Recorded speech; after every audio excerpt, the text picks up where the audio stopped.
Hello everyone, পিক্সমেলা ওয়েবসাইটে আপনাকে স্বাগতম। পিক্সমেলা মানেই হচ্ছে ইউ ডিজাইন ওয়েব ব্রেন। আজকে আমি আপনাদের দেখাবো একটি ফটো ফ্রেম কিভাবে ডিজাইন করতে পারবেন। Introduction with design tools when designing a photo frame. প্রথমে আমরা যে কোনো ব্রাউজারে গিয়ে আমাদের ওয়েবসাইটটি সার্চ করে নিব www.pixmela.com। এবার আমরা সাইন ইন করে নিব। তারপর আমরা ফটো ফ্রেমে গিয়ে যে কোনো একটি ফ্রেম সিলেক্ট করে নিলাম।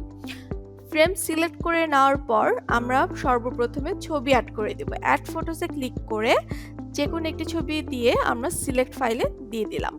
এবার আমরা ছবিটা অ্যাডজাস্ট করে বসাতে পারি, কিন্তু আমরা যদি দুটি তিনটি ছবি একসাথে করতে চাই তাহলে সেটিও করা যাবে। ফার্স্টে আমরা কোলেজ টুলসে ক্লিক করে তারপর আগের ছবিটি ডিলিট করে দিলাম। এবার আমরা দুটি ছবির জন্য কোলেজ সিলেক্ট করে নিচ্ছি। আগের মতোই আমরা দুটি ছবি অ্যাড করে নিব সিলেক্ট ফাইলে গিয়ে। সিলেক্ট হয়ে গেলে আমরা ছবি দুটি অ্যাডজাস্ট করে বসিয়ে নিচ্ছি। আপনারা কিন্তু পছন্দ মতো কলেজ দিয়ে করে নিতে পারবেন। এবার আমরা স্টিকার্স টুলসে গিয়ে পছন্দ মতো স্টিকার্স দিয়ে অ্যাডজাস্ট করে অপেসিটিটা কমিয়ে একটু লাইট ডিপ করে নিতে পারবো।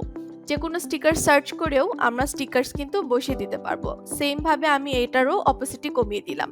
এবার আমরা ক্যাপ আর্টসে গিয়ে এখানে আরও স্টিকার্স আছে সেগুলি নিতে পারবো। তারপর টেক্সট টুলসে গিয়ে টেক্সট দিয়ে দিচ্ছি পছন্দ মতো। হ্যাপি ম্যারিড লাইফ লিখে দিলাম। ফন্ট চেঞ্জ করে দিব টেক্সটের।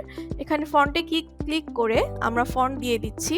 তারপর ফন্টের কালার দিয়ে দিব, টেক্সটের কালার দিয়ে দিলাম।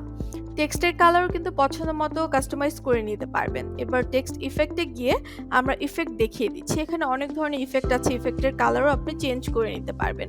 এই তো হয়ে গেলে